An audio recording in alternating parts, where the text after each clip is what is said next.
Hi guys, we're kind of having fun today because of some videos we're shooting and commercials and things. We're doing the old green screen. So I'm not going to do my normal little scripting, but we're going to try to have some fun, and I'll just ask Richard to just throw a word up behind me. I am talking in sales training today about a quirky little thing. I hope this one's going to be really short, but it's very important. It's something you need to try to build and you need to not have. And I'm going to use the word loyalty. But if this was Sesame Street from the 70s, I would now have it bounce over, boom, and push over, and it would say brand loyalty. Because I want to talk about brand loyalty. And this occurred to me at a strange little level as my son, he's 17, they're driving, he and his friends, the old cowboy mentality out there.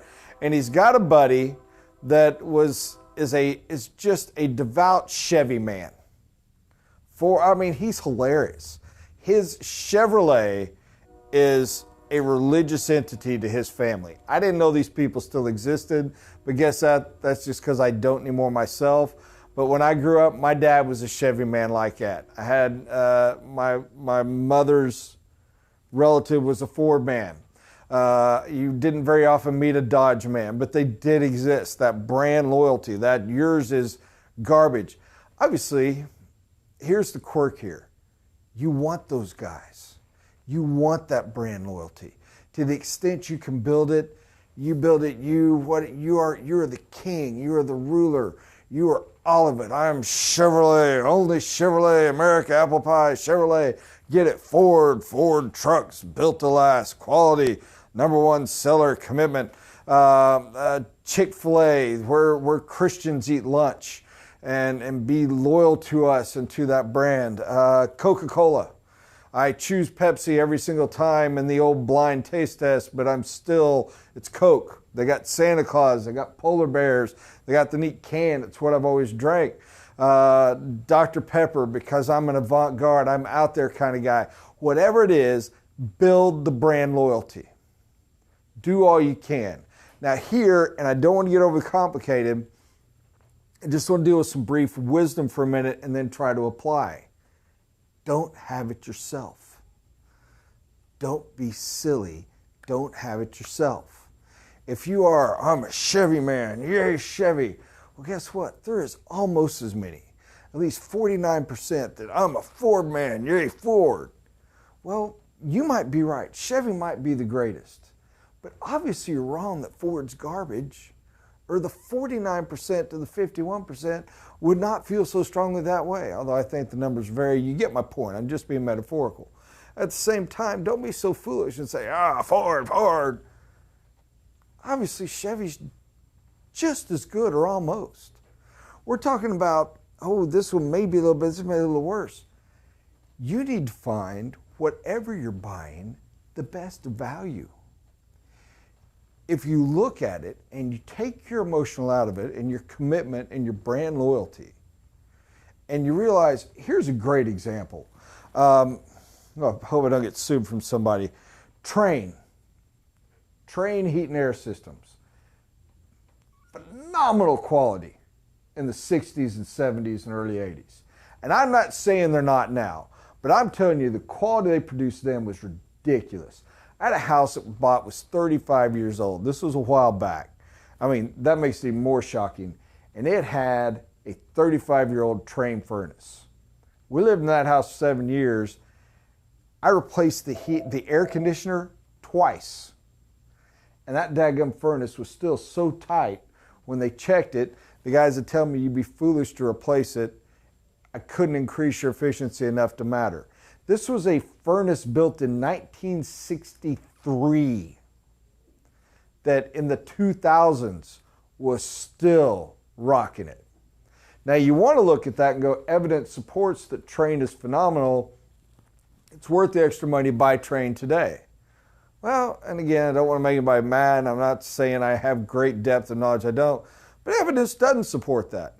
Evidence supports that if I had a time machine and I was buying a furnace in 1963, that I need to buy a Train. But based on what I know of corporate selling and the fact that Train is not owned by the same people and how much of this stuff is all made in the same factory, and we just put Whirlpool, Train, whatever on the bat tag, and then we try to get more because we're trying to buy the loyalty that goes from the quality we used to have that's irrelevant from what we have today. Although what we produce today is still better than what they had then, you get my point. Research it. Is the Train model you're buying just a carrier with a Train badge? Well, then don't pay extra for the name based on what they did 50 years ago. Base it on what is getting today. Go buy the cheaper one that's a carrier if you're happy with that product. This holds up. In other words, if you want a Chevy truck and you like Chevy and it does exactly the same thing with the same quality for the same cost as the Ford, the Nissan, the Toyota, the Dodge, then buy the Chevy. It's the brand you like. But if you can save 5% by getting the Nissan, buy the Nissan. Have common sense. Always apply and always shift. Because here's a quirky thing. They're not going to stay loyal to you. That's what hurts us. Oh, Chevy will. They will because the job is always to build trucks and sell trucks. But if they were truly loyal to you, would they have had the bankruptcy they had years ago? Would they mismanage the corporation like they do? If their customers were truly number one, wouldn't they run it that way? I hope you run your business that way. I hope you run your life that way. I hope you take the words of Jesus Christ, literally put others before self. Love your neighbor like yourself. And serve and have a servant's heart mentality. I hope that is true. But always assume it's not for the other people. You meet an individual person, build that loyalty. Have that loyalty to a man, to a woman. I'm not going to knock at. I'm talking brand name. Now, your goal is to try to figure out how to have your client have loyalty to your brand. And you know the best way to do it?